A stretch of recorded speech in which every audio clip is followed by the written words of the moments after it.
Welcome to Movie and a Beer, everybody. This is Dan bringing us in, and we have a really wonderful fantasy episode to share with y'all. We have a super fun Southern friend with us and a couple of other awesome co-hosts who've been around for a really long time. I don't know. Who are you, and why are you here? My name's Jason.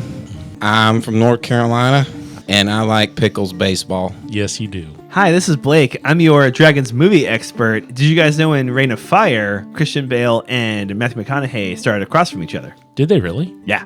Wow. The movie kicks ass. It does. That was a great movie. And I'm Brian. I'm your princess culture expert. Princess culture. Yeah. What the heck is that? I know everything about princesses. They like But to... you don't have kids with like princess colored rooms. You don't have to. They like to put on makeup and... Oh my God. And play with unicorns. Okay. And don't they like snow? They do. Yeah, sometimes. Oh, and you know what else? Butterflies. Lots of Princesses butterflies. like... Grubs. They like...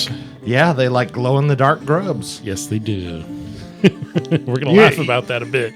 You know that. That's common knowledge. Okay, so Come on, guys. The movie that we watched just recently, like a few minutes ago, is a Netflix a Netflix show called Damsel, and it stars Millie Bobby Brown. And I'm not going to yell Bobby! that. Because I just want to comment that we had Jason on and we didn't do the whole Southern aspect, but now we are like, I don't know what's happening. okay, so Yeah, this was Millie Bobby Brown from all the Stranger Things. correct. And Angela Bassett. Angela Bassett, Ray Winstone. Is that how you say his last name? The dad, I believe. Yeah, R.I.P. Yeah. And there's, this is like a fantasy film that is trope. It's trying to break tropes, but it presents the tropes before it can break them. Relatively classic start. Sort of. And also Shura Agdashalu from Iran. Yes. Yeah. Version. Wonderful voice of the dragon is done. It's we were sitting here going, who does that sound like? Who does that sound like? And we thought it was somebody else. It's an actor from the third X-Men movie, and I think a lot of other films. Like, Yeah. excellent actress, just didn't do a lot of voice work. And along with this episode, we drank a couple of beers. We were actually down in John's Marketplace in Southeast, and we're going to talk about this later, but we sought out things that were either labeled or named so appropriately to watching a movie about a princess being sacrificed to a Dragons dragon. and princesses. Yes. Yeah. Not to be confused with Dungeons and Dragons, which we've talked about quite a few times on this, but this is adjacent. It's fantasy adjacent. Not to be confused with Jason, who is adjacent to me. It's fantasy and Jason. And Jason. Fantasy and The Jason. newest RPG. What's up with this name, Elodie? Couldn't they call her Eloise? Elodie. Elodie. Elodie. It's So a pretty, like Melody, but yeah, Elodie. it's a fantastical name. And she's a princess from a less rich kingdom. From a poor kingdom. Poor. Yeah. She's poor. She's poor. And- she splits her own log. Yeah. She does. Yeah. Her and her sister were sitting there, and there was like, so the movie opens up with like a historical scene, and then it goes to what you would call current day, and then there's flashbacks that occur throughout the movie, which are kind of tropey as heck, but that's okay because it tells an interesting story. That's very, very typical of most fantasy. Princess being sacrificed to the dragon so the kingdom can survive. And that's about it. Spoiler. That's somewhat. I'm going to spoil it that much because you see that in the trailer. She wins in the end. Yeah. She kicks the dragon's I mean, butt. yeah, Or that's a Chimera. traditional fantasy story. Is the heroine wins? Yes. But they win in a different way, and I won't explain how. Heroin always wins. So the two beers we were, like I said, we were down at John's Marketplace. We grabbed some food and we went shopping for beers. So we got a couple of beers based on both can label and name. Yeah. So the Gigantic Terra del Lager, which is a beautiful Mexican lager, a little more hoppy than we expected. We'll talk about that in a bit. It has a beautiful horse on the front. And the opening scene of the movie is horseback riders going to the mountain. Horses became a key element in this film. Yes, horses got burned up a few times. And then the other beer we had, and so it was lager, we'll talk about that. And then we had Queens and Sons from the Kings and Daughters Brewery. This is a soft IPA, so this is like a New England sort of English style IPA. I don't know. Interesting. And it's got a bouquet of roses. Bouquet of roses, and there was a lot of flowers in this movie. Yeah, there's a shot where one of the dead roses is being swapped out for a fresh one to maintain the for the ceremony. And the queen ran everything in the kingdom. Robin Wright. And the son kept marrying and marrying and marrying until there was enough princesses that had been sacrificed that he could marry who he wants. Okay, so I missed that part. So that was the other part about that. Okay, so it wasn't just them palming each other. It was also So the dragon had to smell the blood of the royalty in order to think that it was eating three royalty. But then also marrying it, though, because then once you're married, then you're part of that royal family as well. Yeah. That I think that was more so to fool the other kingdoms into jumping into the deal. Gotcha. Because otherwise it'd be primary kingdom saying, hey, you got a daughter we could like swap blood with? That doesn't really roll off the tongue as much as we want to wed for political purposes. Yes. And she came from a lesser kingdom, and her father actually agreed to it. They told him what was going to happen. He agreed to it. He took the money and started to leave, but didn't all the way. And sort of came back to try and, save his, I don't know, I guess you would say his ego from having made a poor decision on no, he's trying to save his daughter. Kingdom. They show pretty early on that he and his older daughter have a great relationship. He redeemed his honor. He was pretty burnt up about it. Jason's here for color commentary, and that's it. I wouldn't know anything about being burned up on that. But anyway, so interesting film. All right, so a lot of CG. Not quite robots punching robots. No, it was close. a fine film. It was really a standard sword and sorcery film. Yeah. I wouldn't say, from my perspective, anything really stood out. I agree. It wasn't exceptional. No. Yeah. But it was entertaining. It was pretty standard. And there were a couple twists that were a little bit different that I liked. One being the main character. She had a father and a stepmother. And the stepmother was not evil. She was actually... She knew about the plot and tried to stop it. Yep. Whereas the father was the one who sold his daughter down the line. Yep. And so that was a trope that was kind of turned on its end. They teased it a little bit when the stepmother walked in, and both daughters were not cold, but just a little distant. A little bit like, we like you fine, but we're not really going to... They call her stepmother until the end. It's very formal sounding when they go stepmother, yes, as opposed to like mom or whatever. Yeah. And you should try to listen in here when they break that accent. I never caught it because we wouldn't stop talking. I know, we were having a good time chatting. We were like I said, it was pretty standard. It was entertaining. Yeah. There was nothing real exceptional. Frankly, the first 20, 30 minutes of the movie was pretty typical fantasy fare. Yeah. It's a poor royal family. They get a letter saying, "You're going to be wed off. We're gonna have money. We're gonna sail across the sea." And we get these cool, like going into the fog cloud visuals. There's a lot of cool fantasy visuals in this movie. Yeah, but I wouldn't say that it was really heavy fantasy. I mean, no. It was very fairy tale. I mean, the only real fantasy element is the dragon. Well, like I said, I had an argument There's with a everybody. dragon? I had an argument with everybody that's more of a chimera because it was more of a lion's body with a really long tail with a barb on the end, which is not a typical dragon tail.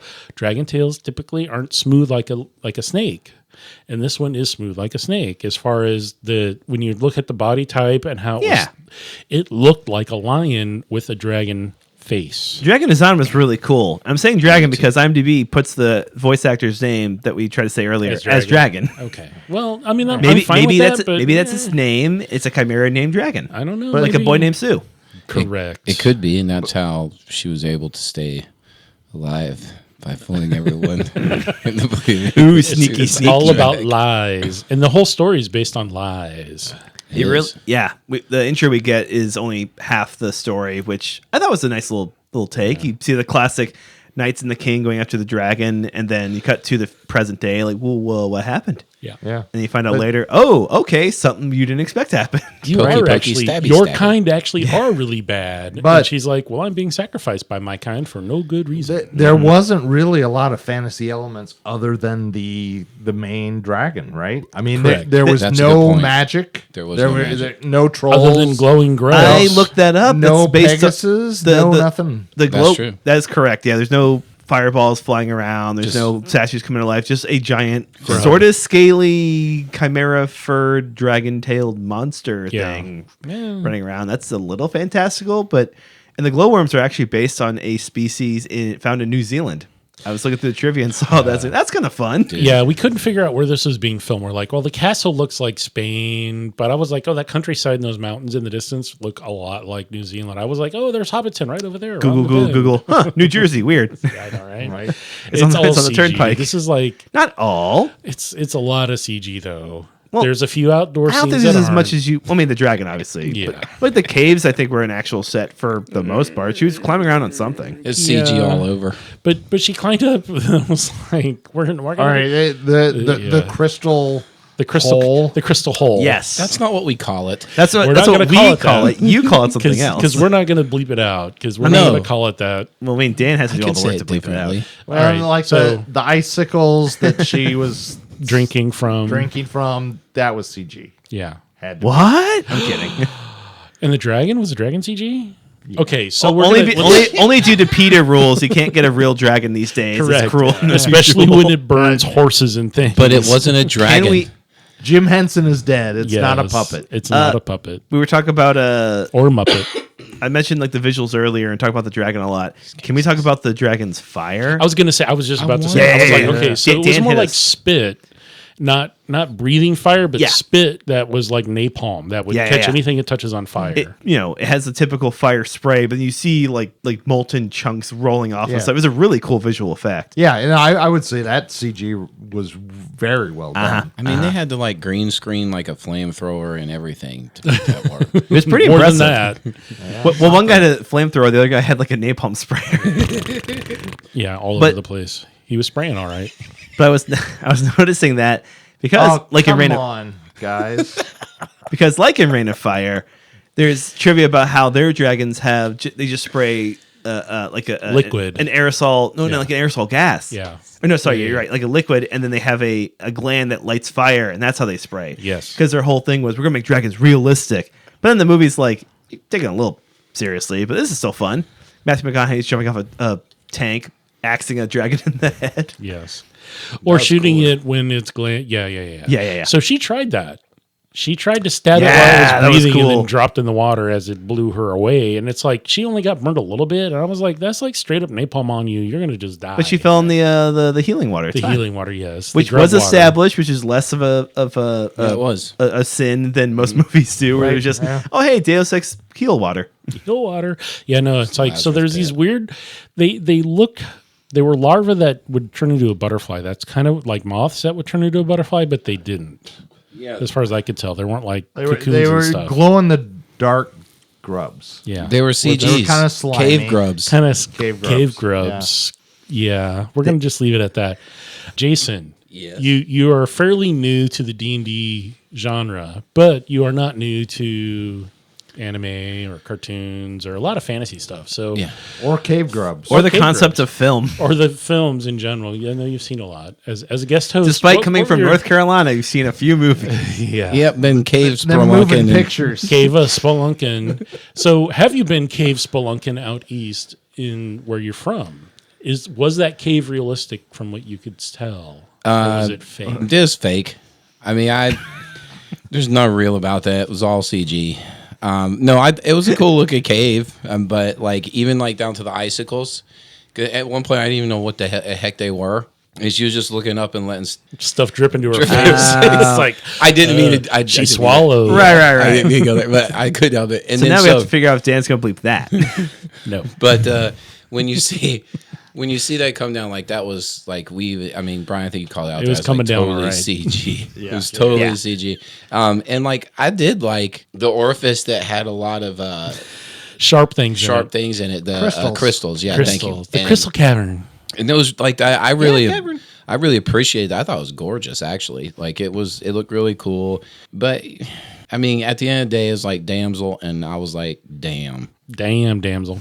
Yeah. She gonna stick a sword up in it. She took an eye out, and then she was gonna stab it, and she said, "No, I'm above y'all." But I did like. Okay, here's something else. To go back to the fire. You know what else I also liked about was that there's gold everywhere, right? She's got gold on her. It's like part of the chimichanga. The dragon / chimera / unidentified creature. right beastie thing. So That was a monster. cool design. and so they had like the gold lace on it. And there's gold everywhere, right? And she's giving gold to. Was she the one that gave gold? No. No, yeah. Part of the ceremony was they gave her a coin to drop into the chasm as That's a what quote it unquote was. ritual. As payment. And then, I have to carry you across the threshold. And then he throws her in. That's So, right. Okay. Yeah. Okay. So Yeah, and that's in the previews. That is not a spoiler. Yeah, I didn't watch the trailer, so I had no Yeah, idea the what was trailer gonna does show happen. that. That's part of it. But yeah. for some reason, when I saw the napalm, sort of when it would come down, sort of go across it with her gold and stuff. For some reason, it sort of reminded me of like liquid gold almost. Like it was an interesting concept, and I probably am just overthinking it because of the gold. But I see the gold, and I see like what looks like molten gold almost. That she's Yeah. Well, in the final scene when the evil queen was hit by the dragon's blast, you could see her crown melting. Oh, yeah, Yeah. that was a really cool which shot. kinda speaks to what Jason Yeah. was saying. Yeah. And that's probably a running theme. And Prince was like, Yeah. "I'm a bad person. I should die." So he just stood there and took it like a man. when he stabbed her eye out, and when he stabbed here, like her blood's like gold. It Yeah. looked like it was like Well, when the babies were yeah. born, it looked a little goldish. Yeah, the fluids of the egg sac looked a little. Yeah, so maybe I don't know. Who It knows? might be the most fantastical thing is so she has to Dragon's eat like gold, and then she melts it in her belly and spews it back out. So you guys are wrong. It's just molten gold she's spitting. I think Like I they say that's said, how dragons make during, babies. She goes during like- the movie. During the movie, I said, "Y'all going to be surprised. She hasn't eaten any of them. She's a vegetarian, so maybe she does just eat metal. Maybe, yeah, that's Yeah. a good point. I don't know. I mean, She doesn't actually. That you would don't see her explain eat the anything. traditional idea that dragons hoard gold. Yeah, Yeah. because they spit it back out, or it comes out the other end. It's their sustenance. It's their food. According to this Their IMDb chimera trivia, hole. there's- chimera. according to this IMDb trivia that I'm making up, there's a deleted scene where the chimera dragon's eating a salad bowl. Like eating the bowl, not the salad. Because it's gold.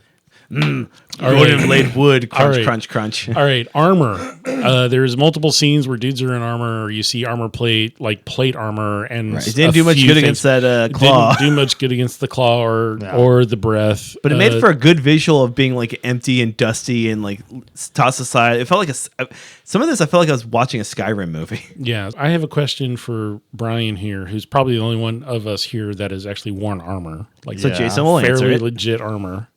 I don't know if you've worn armor. I don't think you've worn armor. Have you? We've already talked about this earlier tonight. My game's not very strong. I don't All right. wear armor. He has, because he. have, I'm yeah. pointing it across the table to Brian. So he's what's your like- question? My question is, it's like, I asked this, it's like, all right, they put 20 layers of clothing on her, and then the dudes had armor, like, obviously, like, did the armor portion of the movie actually look legit and real? Because it's like, it's a breastplate, and there's some arm pieces. I'm like, typically it's just tied together, right? Or it's hooked into mail that's underneath if you're wearing just the plate that's on top, right? Or how does that work? So there are straps, and so the armor is usually strapped on so that it holds into place, and that makes it much easier to move in because it doesn't move; it moves with you. Yeah. So the arm piece is attached tightly to your arm, so it moves as if it were clothing. So is the chest and back piece that's like a single actual piece that you Yeah, can slide onto? that would be usually two pieces. Pieces? Okay. One for the front, one for the back. And A then strap the- for each shoulder and a buckle on each side. Okay, so that what they showed was actually more realistic then, because that's what they showed. It was like, Yeah, it was very realistic. I would say, there's a point where the princess puts on the armor. Yeah. And you commented that wouldn't work well because it's not fitted to her. not fitted her at all, yeah. And that's very true. And suddenly as soon as she went into the water, it disappeared. Yeah, it did. Just And it would have actually drug her down and yeah, it would have drowned drowned her. her. Yeah, because the shit's heavy. But anyway, It's that's steel or metal. It's But not, remember, Yeah. it's not aluminum. Adamantium. that's a Lazarus pit essentially. So she would have just been stuck. Oh, at the the grubs. bottom. The grubs saved her. Regenerating over and over. The grub water. The grub water took it off of her and saved her because that's what grub water does. Armor would be like the starting scene in Saving Private Ryan, where the guys jumped overboard with their full packs and went right to the bottom. Yeah. And armor's the same. I mean, a regular suit of armor is about 30, 40 pounds. Yeah, and that will drown you. And unless you are trained to be in mud, muck, and water in armor, you're going to Drown really Drown. fast. Yeah, My calves hurt just thinking about it. Yeah. that's a lot of weight. It's a workout. I don't know. The person across from you on the table here shovels salt for a living, and that's really heavy. No, it's So not. wait, It's not supposed to be, Dan. I'm just trying to segue into giving Jason a chance to digress. Yeah, so if you wore 40 pounds of salt, would that be the same? how would it be to swim in that? Well, your eyes would sting a bit. Your skin would dry out. Your skin would dry out a little And bit. for about 5 minutes, you might have a problem, and then it's gone. And then it dissolves in the water, so you're good. And you taste delicious. Perfectly broth for that troll it's going to eat Every you. animal that comes up and near you is going to start just licking gonna you. lick Yeah, you. that's right. And sometimes it's good, sometimes it's bad. That's Bad how you lick, brine a good piece lick. of meat. Good So lick or bad lick? So everyone welcome Jason, our resident Disney princess. yes, So all the animals come Princess up? of the Brine. Oh, there you go. I would say so. The CG, while it was a lot of CG, wasn't yeah. really overdone. I think they were restrained in some ways, but there was an awful lot of. We asked, like, where did they get all the money? Where did they get all the gold? Where did they get all the flowers? Where did they get all the food? Like, where did all this come from? It's like a beautiful island. There's things Probably growing from there, the but- other kingdoms that they tricked into it. Yeah, it's That's like, the- well, Well, no, the conceit is they keep paying other kingdoms for their princesses. Yeah. but they So- do their marry off though. He marries who he wants, and probably part of that is they get money from back. that. Yeah, All right. So maybe he's like the youngest of several sons? maybe. Maybe. Of 3. Ooh, I mean, that would make sense. Like, a story loves the number 3 and 7, and And And love 5. triangles. three is a and- powerful number. And Yes, 5 it too. is. It likes the Roman numeral 5 a lot in this movie. Yeah, there's a lot of 5. So It's a first letter of a first name, sir. yes, Princess was 5. what, Yeah. there was at least 20 Yeah, you names, were watching too. 20 to 30 names that were scrawled on the wall. Like 12. Did you? We should pause it and go back and count. I don't know. I There was a refuse. Pretty few. sure there was 16. There, in there there. might be some refuse. trivia So, about that. since we're rambling isn't. right now, Yes. there's a scene where their previous princesses pass information on to the current princess. Thank you. Ooh, yeah. right. I did want to talk about this. Scrawling it on the So wall. that's what we're talking about. There are several names of previous princesses on the wall. And a map. The first thing we see is the word safe, Yes. which we see when the dragon can't spray fire into or reach Elodie. Because the fire only goes so far. Yeah. Because it is liquid bit, like we said. That's why we were commenting on that. And, It's not and the just normal dragon is fire. big, so the small human can Yeah, in a little go in the tight side space. cave. Yeah. Cat and mouse. So are we thinking that's one of the only pieces of fantasy magic going? Has she learned that information about the actual deal? She got the information from the princesses? If you believe in ghosts. Because there's not really That any is true. reason. They never say why she sees that and understands it. She just knows. So is it fantasy magic or supernatural? Yes. It's a really good question. Or is Or she as tripping we- on the as we talked grub- about- cave Close. grubs? as we All or she three was are tripping applicable. on those, yes. It's very possible. Or perhaps it's just accepted, as we mentioned in Yeah, previous episodes about it's just something that happens in the film and everyone accepts it. Yeah, Yeah. I'm cool with that. Yeah, I mean, I think it's a I- it plot is. hole. I mean, It scared a me. little bit. and the filmmakers for that part. decided we're not going to spend a whole 2 minutes with a scene to explain how she knows this info. But she's I think the grubs, because she had the grubs on her when she woke See, up. And yeah, I was, it was like, I was thinking maybe they hold in. They have a Ancestral Hallucinogenic memory? properties. yes, Yes. thank you, Of some ancestral sort. memory Yeah. Oh, because they were Shared probably memories. sucking on the their other ones. princesses, and then sucking on her a little I bit. mean, I'll be honest, man. If it would have been me down there and I started seeing ghosts, I'm not gonna be just Chilling. sitting there. I'd be screaming. You're like, you need to do this. I'm like, no, get away from me. Who are you? it's all lies. I just want to play my Switch. I do love that where it has the safe, right? What we were talking about. That was a Yeah, really yeah, cool yeah. thing. And I sort of chuckled when you go to the next one and it's like not safe. Thanks a lot. Like Yeah, we're thanks. already screwed. Like you can't do You it. showed me how to get out, but it's not safe. Yes. You could have written that Well, up there. Well, they showed it with after. an arrow saying, "Don't go this Don't way." go there. Yeah, Don't go there. Elodie saw it after the dragon almost ate her. After she almost fell off the side of a cliff. After Yeah. it's like bad warning, guys. Put some orange on there or Yes, something. and yes, and I mean, Almost. Well, I mean, and it was all dangerous from the get go on that whole thing. That's what it's I mean, like, you're being chased by dragons, so you're going to do stupid stuff Yeah. anyway. She's like, all adrenaline. I'm going to crawl up this giant hole that has spiky crystals on it. Diamond crystals. And it seemed like they would. That was something else that got me. I wish they would have. Maybe it's just me, but elaborate a little bit more on the sound. Like it was the crystals were making a sound, and maybe it was just there to. Oh yeah. Maybe show how pointy they were. You know how sometimes like someone's like swing. Right. I think Yeah. it was like a traditional crystal noise. I feel like a lot of cartoons in the 80s did that. Yeah, they were sound designing a character. Yeah. and the crystal hole was a character. The Really? crystal hole. The crystal hole. We'll call it that. Crystal. So be it that this is female driven and there's basically one actor, Millie Bobby, who is pretty much in the scene, Millie Bobby Brown. every scene. Yeah. I think the only one she's not is when her dad makes that deal and walks out, and her stepmom's like, "What'd you do? What'd you do? It's fine. Don't worry about it. We're well paid. What'd you do? Don't worry about it." Thoughts on that? Like you have this character driven story. Most movies aren't that centered on just a single character. There's other side characters that have more important roles. I mean, the sister did have an important role, but she dropped out for the last 10 minutes. I would argue the sister was really just a plot device. She didn't get to do much. She was there to show, oh, hey, you have a lot of money. No, she was there to show that there's a connection for Elodie to be like, oh, now the stakes are higher. My sister's in danger. I don't think Millie Bobby Brown can carry a movie like this. I liked it. I enjoyed the movie, but I feel like I wanted the stronger lead in this. She's good. I just don't think she's great. She should have killed the dragon. Well, not necessarily. I just would have rather had like an Anna Taylor-Joy or Catherine Newton. Catherine Zeta-Jones? No. Catherine Newton from Totally Killer. Or no, something. We'll Google and put it in post. I'll make Dan do extra work. The actress from Ant-Man, the newest Ant-Man, his daughter. Yeah. I feel like she would have been a stronger role in that, a stronger presence in that role. Personally, maybe. I don't know. Maybe. Back to the daughter. Did her sister? Maybe her daughter. I don't know. This is fantasy. We don't know. They never explicitly say. Did she They say don't. anything? Because by the time I made the cardinal sin of coming into the movie a little late, like from then on, like she never said a dang thing. No. She just screamed. There was a few speaking parts. Like she had fewer than a dozen. They had lines. some scenes early on where they showed what great sisters they were, and they Oh, were we're best sharing friends everything. and things. And again, which is And to strengthen, that's what, You to make chop the Elodie wood. more sympathetic as a character. Yeah, it's like you chop the wood and I'll watch you do it. Yeah.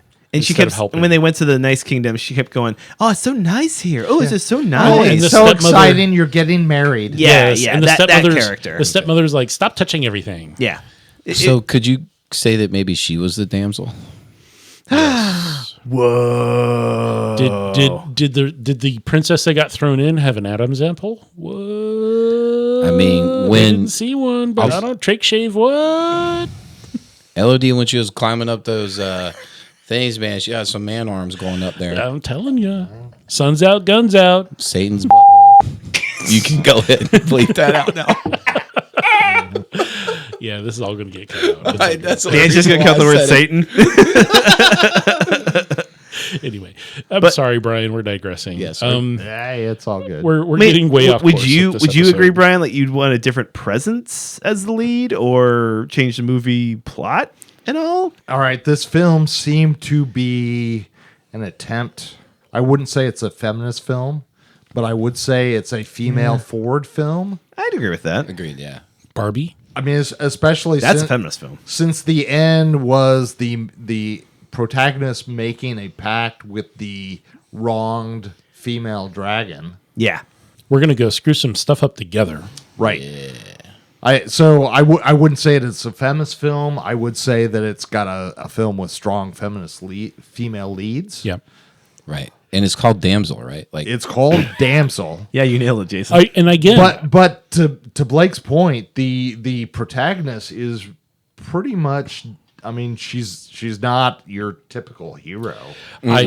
She just kind of allows life to happen to her, and she's trying to save her ass. Yeah. And that's about it. so she's not a damsel who typically, from a fantasy standpoint, in characters in both poetry and in song and in writings and stories, they're helpless. Yeah, typically, the term is damsel in and distress. so I think Jason called it both the first one that got thrown in, who she had seen the evening before, as well as the sister.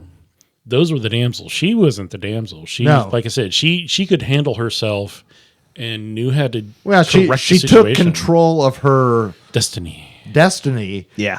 but she also wasn't really heroic. No, not at all. She just said, "All right, I got to do this now." So she was self-determinate, but she wasn't going to really improve things for anybody else. but there still were she damsels. she though. saved her sister, Yeah. but Yeah. And she saved the one that was But about she to get destroyed married a off. whole kingdom. Yeah, she's like, I'm going to burn it all down. Could you? Another question She's bitter.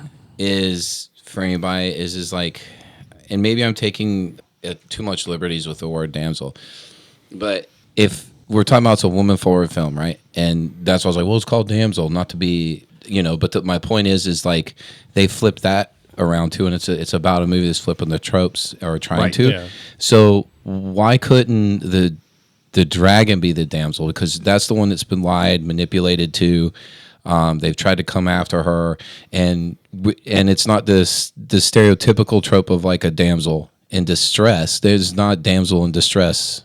In that case, couldn't you make an argument that where maybe actually the dragon's a damsel? I really like that. That's a good Yeah, turn. that's really good insight. I was really tempted to do a bit where I say no, Jason, but then you did your fun bit. quote Hero's unquote. journey. But no, I think that makes a lot of sense. Like the dragon was just Storytelling Yeah. hero's journey. Who goes through it? who goes through the most Right. most growth. Exactly. The dragon? The sun. The sun does. Well, no. the sun. Gross. The sun betrays them and then Gross, stands isn't there it? and accepts his ending. The dragon goes through a journey. Mm-hmm. The dragon is hateful and The- hurtful the dragon and is forgives The dragon is and attacked. vengeful. and vengeful because it's like you're going to feel what my children felt, It and they goes- were the last of my kind. It goes through a low point where it's defeated. It is then brought back and The third act, yeah. Yeah, that makes me like this movie more. That the dragon / chimera is the damsel. Yeah, that makes this a much more interesting film. because I it's a do speaking look at that. character. It's a speaking character. It sure right. is. That's right. With that actress whose names we can't pronounce correctly. Correct. So that is a very, very interesting take on this story. So now that we've thought about that for a moment, do we think that this is worthy of watching and at what age range? Because there's no bad language. There's really no nudity. There's I let my newborn watch it. I don't care. this is basically like a PG film as compared to everything else that's out there. The only today. tricky part is those people burning to death in the beginning and the end. Yeah, but that's not anything Yeah, different than but what they it- see in cartoons. Well, yeah, I anymore. know. And it's but not like you, terribly bloody or graphic. No. Not really. There's not a lot of that. There's a little bit of I'm going to cut my hand and put it on your hand, and it's like The okay. dragon did literally go splork. Yeah, it went splork. Well, they cut away from the actual splorking. correct. A little bit, yeah. a little bit. But although they did show its claw going into a man's chest real slow. Man, but still, How different is that than Wile E. Coyote Hey. splorking on the at the bottom of a cliff? And you know what? My parents put me right. in front of the TV as a child and let those Saturday morning cartoons babysit Hey, me. I'm not arguing against it. I've told you guys before. I let 5-year-olds watch the new Joker. I don't care. You gotta convince me to not That's let hardcore. children watch it. Okay, so So like 10. maybe 10 Yeah.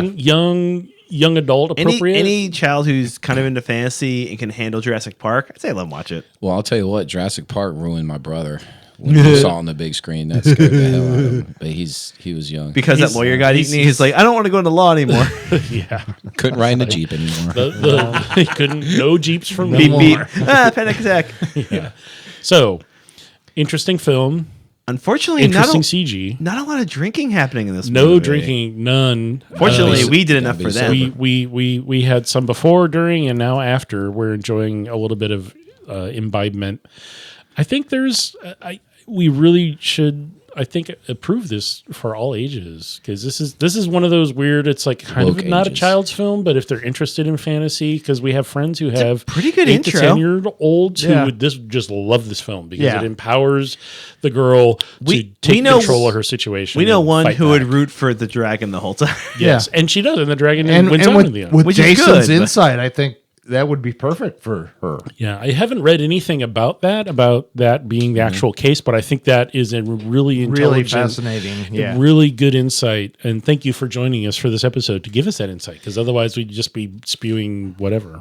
You're welcome, y'all. Yeah. Okay, so Banjo noises. This is the time of the podcast that we're going to switch over and talk about some beer, which some of us imbibed in and a few of us didn't, and that's okay. We're going to talk a little bit about some Mexican lager and what is classified as a soft IPA.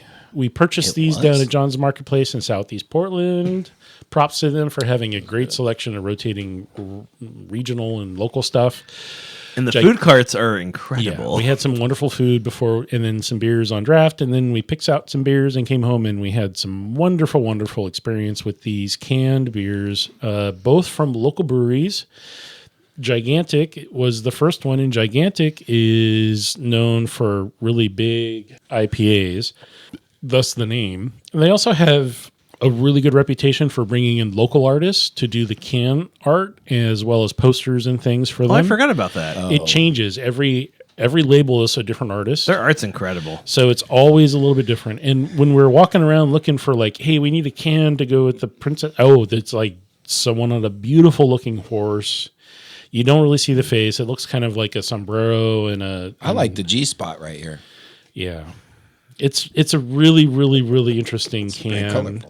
Colorful yellow. So Tierra del Lager, which is 5% alcohol. So this is, and we don't have our usual color commenter here, commentator, I guess you would say, to read the copy. So Blake, did you want to give it a shot? Tierra del Lager. In the golden glow of Tierra del Lager, you'll find echoes of the Mexican sun, a liquid ode to its sumptuous embrace. This crisp and refreshing beer offers a smooth, light-bodied flavor, washing over your palate like gentle waves on a palm-strewn beach. So this is more hops than expected. That's all I'm going to say. There's both Brian and I. Yeah, it was kind of a surprise. We're like, this has a lot of hop to it, and this is a Mexican lager. So this is like an Jason adjunct. has something to no, say. he doesn't. You An guys adjunct. wouldn't let me do my copy. You did your copy. It's all good. Y'all talked over it. Yeah. Jason, what do you All have to say? Jason, say your piece. Give us your shtick. My taste buds are All right, stupid, but cool, great. I wanted so to tell Brian. you that as far as the hops, I didn't get any, and I'm real sensitive to that. So maybe I just wasn't, but for me, it wasn't that real hoppy for me, and I don't like super hoppy. Interesting. So this says that this is the 178th beer that they've brewed or recipe that they've done. In a row? Well, maybe, I don't know. As long as they're open and they're doing it, What's light, around the crisp, G-spot? clean. Yeah. There's a lot of really good history with this company. They've been around a long time in the Portland metro area, close to a decade, I think. They've done a lot of stuff for the local community. So they have 3 locations. They have 2 tap rooms. I was and about to then the ask. brew location in Because I don't know about Southeast. I don't know about the one southeast for Yeah. obvious reasons. Is it gigantic? It is really big. They do have a big back area that you can go and watch different sports events or play Dungeons and Dragons for Dungeons and Flagons. Oh, it's Check out Dungeon Yeah. and Flagons at PDX on Instagram. Yeah. So great place to go try beer. Our one non-necessarily hop-head person in the group here, Brian, what were your thoughts on this? All right, so this beer, I was really expecting something kind of like a Corona or an Estrella, like a corn-based Oh, that makes sense. kind of A little sweet. Mexican beer. Yeah, that's what sweet. threw me. Kind of very, very light and a little bit watery. And this Was none of that. was none of that. It had a little bitterness in it, which tasted hoppy to me. Yeah, I agree. And it wasn't a bad beer at all. It was just very not what I was expecting. So is it not hoppy? It's just bitter? Correct. So again, let's digress for a moment and remind people IBU is International Bitter Units. That is the leftover alpha acidity bitterness left over after you've brewed it, and the hops you've put into it have different levels of that acid.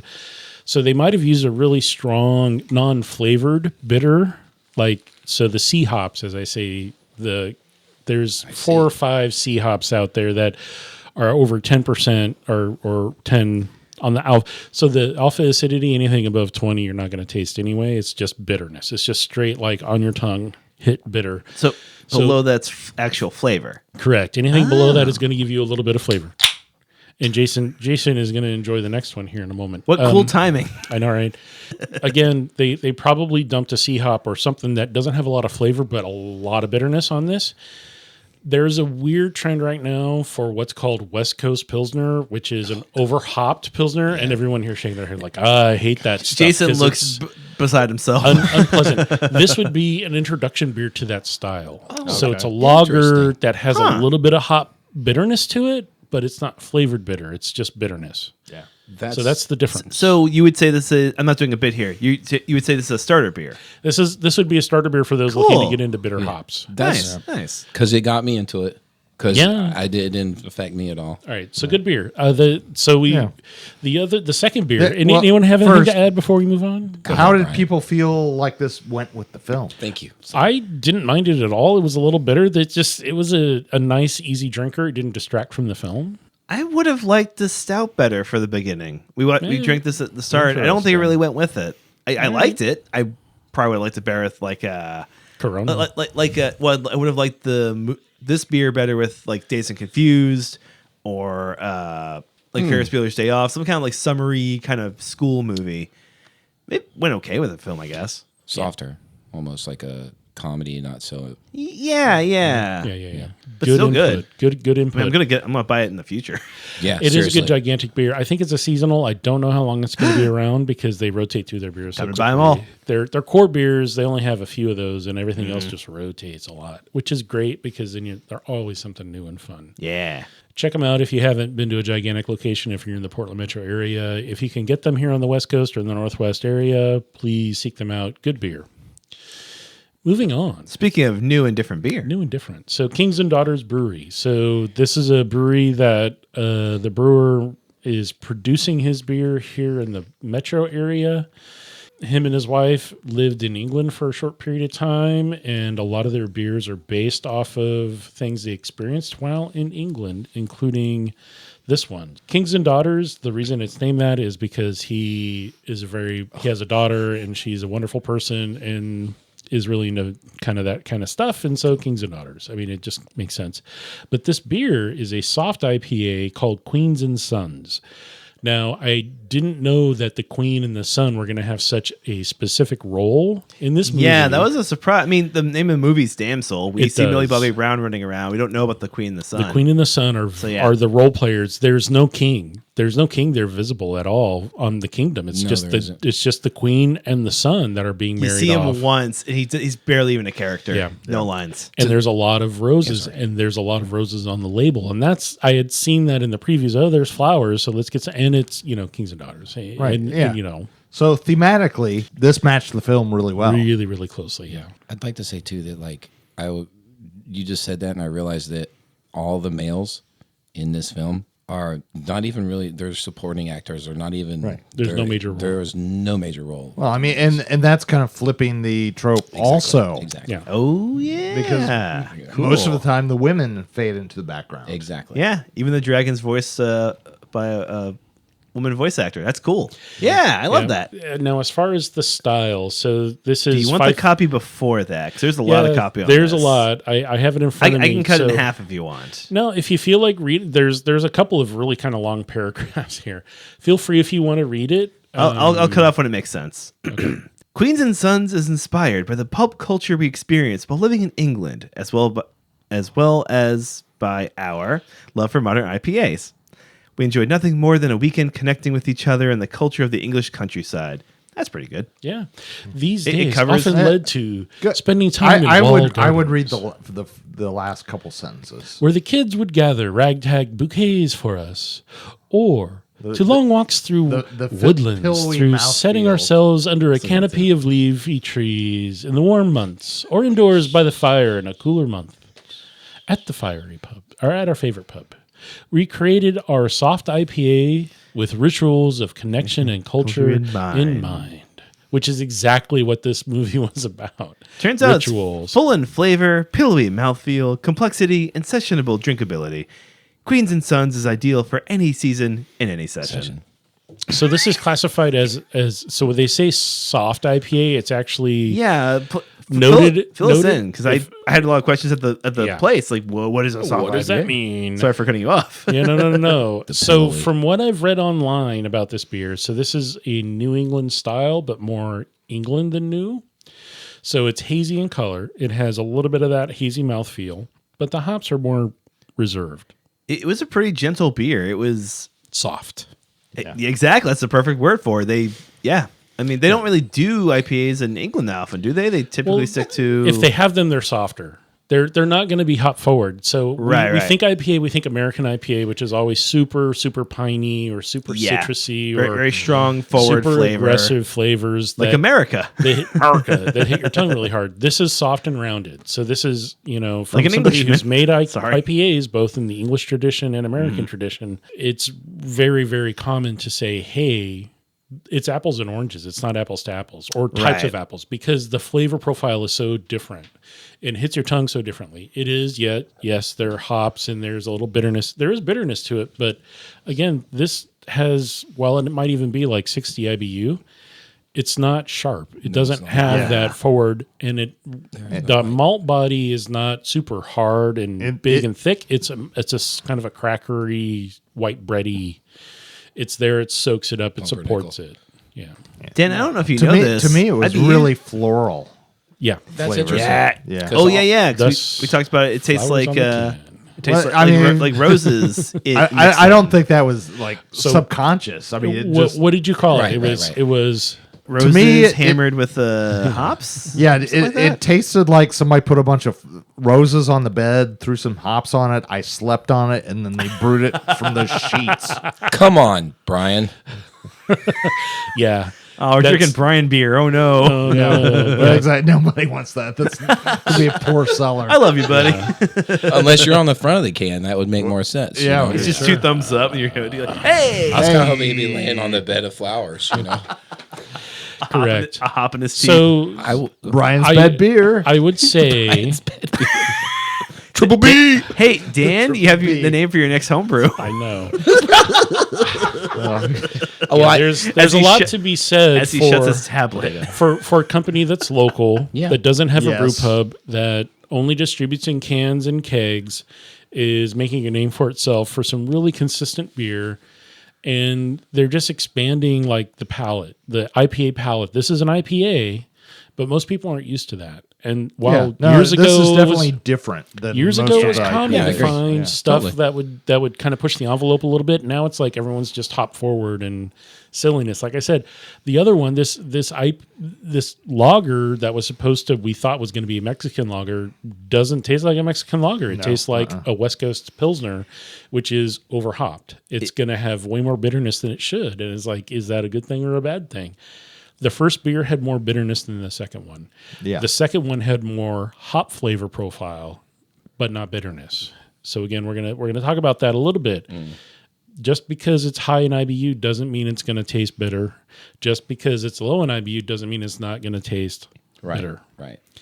It's again leftover residual acid acidity that doesn't necessarily affect everyone the same. It sort of does in a lot of ways, but not always. Right. I think this is a great example, a dichotomy of like, okay, so this is like a cold IPA because it's a lager. It was done with lager yeast, but it could have been an IPA recipe because it was clear and it's at the right ABV and it has a lot of hops. This could be a cold IPA. Right. I wouldn't even doubt that in the least. If you said this was a cold IPA and didn't show me the can, I would believe it because of that bitter hit. Mm-hmm. IPAs can have a bitterness to them that not a lot of flavor. They can have a lot of flavor and not a lot of bitterness. So these are on that spectrum. This has not necessarily a lot of upfront bitterness. It does have residual. It lingers dry, bitter, which an IPA should, even though it's below 6%. So that would be considered a sessionable IPA or a hoppy pale ale versus this lager, which I'm like, this is like a cold IPA in some ways. What I thought was interesting about it for me is like you guys are talking about flowers. And it reminds me of some like the skunkier IPAs. Yeah.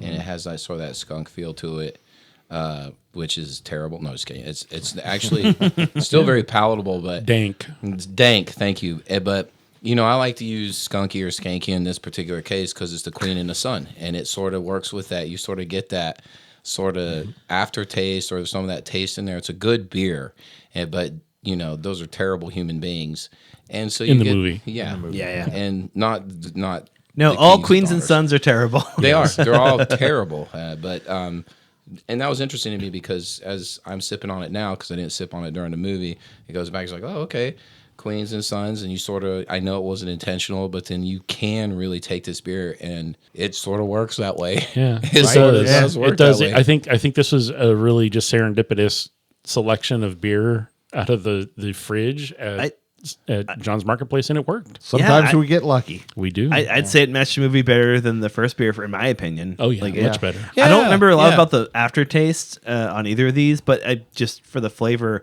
where we got in the movie, it seemed to sync up pretty well. Yeah, Like, and from what I can tell. and so pacing of the beer and pacing of the movie. First one, the beer, while it did have some bitterness, was flat. Wasn't like effervescent on the tongue. Didn't really go very fast. The pacing at the beginning of the movie was a lot faster than the middle and end of the movie. So the middle and the end had a bit more sequence of action Yeah. and movement of the characters across the screen. The lead character discovering where they were, what they were figuring, what to do, the history, all that stuff. So I came in about an hour and 10 minutes into the movie. Yeah. And where I came in, I was, at first, I was like, it's this movie. I started sounds man, I don't know. And of course, our podcast. yeah, well, it was more like, of course, I want to hang out and like watch the movie with you guys. It's been a lot of fun. But at first, I was just sort of like, this is this one. But it didn't take me very long to get sucked into it.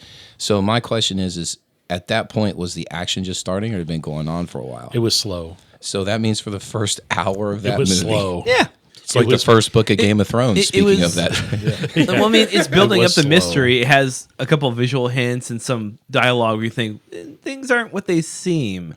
It doesn't pull it off as well as I'd like it to, but it sets up some stuff to make the audience think, what is happening? Yeah. Well, As they sip their delicious beers. There's and it did a good twist. and it did a good job because look where we ended up with the movie. Yeah. So even though it took a while to do that, it paid off. It did. I think we all have some positive opinions of the film. I'm not necessarily sold on the first beer, as I would agree with Blake.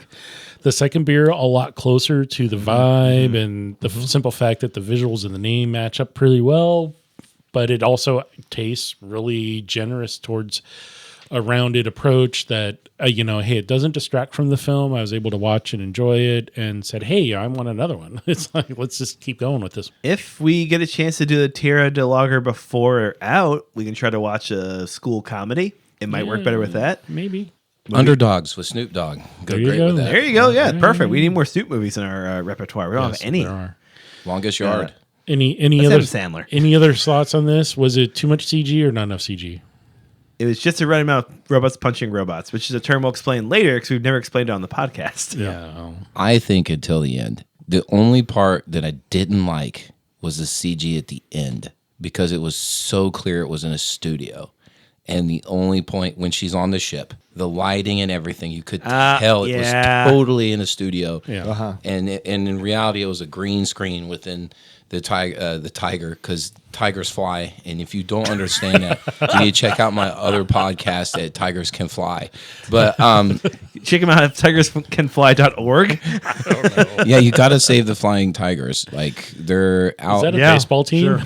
No, that would be awesome if it was the flying tiger. But anyways, you could Come on, tell. Dan, they're a hockey team. And I'll tell you what, though, even in that sense where I'm like hammering that, for me at least, right there at that end, because that was really the only point. Because even during when they're going down the crystal cave or the crystal tunnel or whatever, The hole. the crystal hole. Thank you.